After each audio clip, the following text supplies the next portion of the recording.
Я попробовала сделать сумку из пластиковой канвы и новой необычной пряжи. Используя эту пряжу, изделие смотрится, как будто они выполнены из кожи. Из материалов нам понадобится пластиковая канва. Я всегда беру канву такой формы с размером клеточек 4 мм. Пряжу я решила выбрать более дорогую в красивом цвете орхид. Очень интересно, как будет смотреться этот кожаный эффект. Также понадобится иголка с большим ушком, чтобы пряжу продевать, цепочка 120 см, желательно с карабинами, и вот такая фурнитура, как крепление для ручки. Можно взять такое крепление с карабинами и тогда просто цепочку. Также понадобится 2 магнитных замка. Мне кажется, золотая фурнитура в сочетании с этой пряжей будет смотреться очень красиво.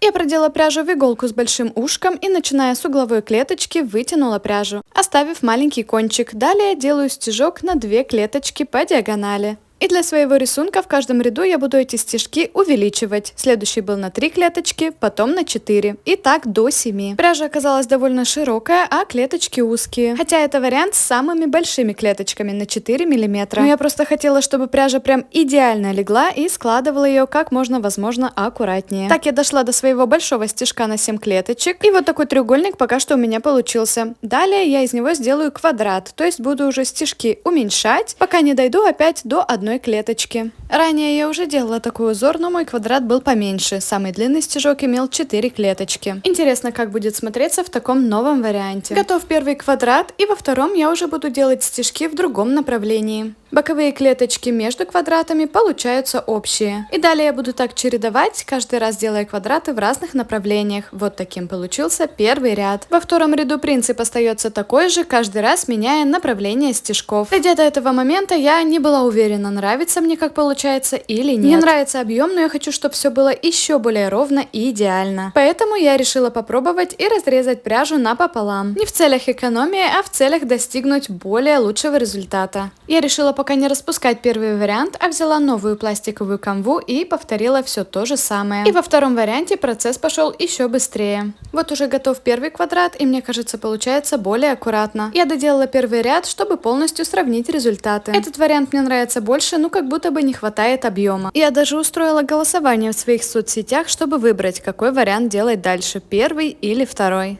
Мнения разошлись примерно 50 на 50, а кто-то даже советовал сделать 2 сумки, если хватит пряжи. Но я пока решила выбрать второй вариант с пряжей, порезанной пополам. И для того, чтобы достигнуть еще более идеального результата, я стараюсь аккуратно продевать и поправлять пряжу как на лицевой стороне, так и на изнаночной. Я продолжила заполнять канву своими квадратами. И посмотрите, какой красивый эффект получается за счет того, что стежки идут в разных направлениях. Ну а самый частый вопрос, когда я делаю такие сумочки, это как же я продеваю пряжу. Полный моток или беру кусочки. Я беру кусочки пряжи примерно на 3 метра, продеваю, затем присоединяю новый. В случае с этой пряжей я решила кончики сшивать между собой. А еще стараюсь делать соединение вот тут между квадратами, где короткие стежки. Если остается более длинный кончик, я его отрезаю, оставляю совсем короткий. Затем складываю кончик пряжи вот так пополам, соединяю и сшиваю тонкой ниткой в цвет пряжи.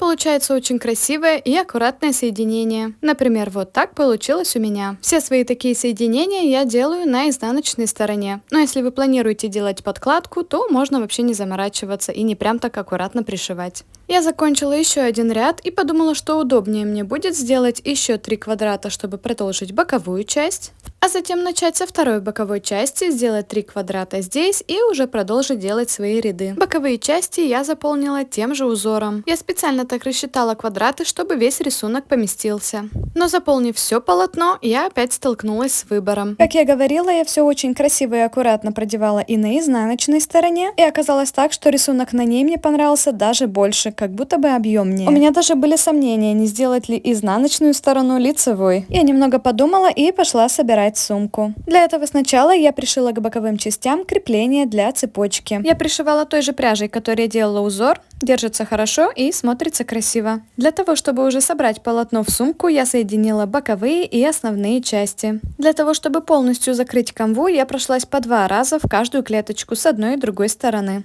Мне кажется, получается очень красиво. И для того, чтобы потом не было много ниток и кончиков, которые нужно прятать, я делаю одну часть, затем под пряжей продеваю нитку, вывожу ее и делаю вторую часть. Для этого я специально беру более длинный кусочек пряжи. Но можно брать кусочки короче и также сшивать кончики. Я прошлась и соединила так со всех сторон, и осталось обработать края, чтобы белой пластиковой канвы не осталось нигде. Тут я также прошлась по 2 раза в каждую клеточку, ничего уже не соединяя, просто продевая. С пряжей я на этом заканчиваю и далее добавляю фурнитуру. Я взяла 2 магнитных замка. Обычно я беру такие, которые можно пришить, но золотые оказались только такие, которые нужно вот так вот загибать. С помощью инструмента я все зафиксировала, но полностью спрятать эти золотые крепления не получилось. Ну и далее последний штрих. Добавляю цепочку. И вот такой результат. Я знаю, многие любят сумки с подкладками, но я решила оставить все так. Уж очень мне понравилась изнаночная сторона. Ну а как вам такая сумочка из пластиковой канвы?